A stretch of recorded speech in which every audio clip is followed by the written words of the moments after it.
Welcome to Pindar Poetry. We hope you learned something new. You begin by inventorying the work and your rights. This matters because a license without authority is meaningless. First, verify you hold copyright or have permissions that covers text, audio, images. Then decide core permissions. Do you allow commercial use, derivative works, or require attribution? Once done, note any moral rights or database rights that might apply in your country. Make sure to record the work title, year, and your name. These details speed the license application and reduce confusion later. Now pick the exact Creative Commons option that matches your permissions. Each variant balances openness with restrictions.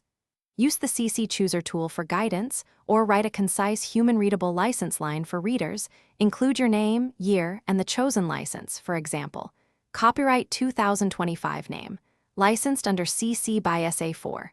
0. Once chosen, embed machine-readable metadata, RDFA, JSON LD, or HTML link rel, so platforms can detect the license automatically and tools can index it correctly.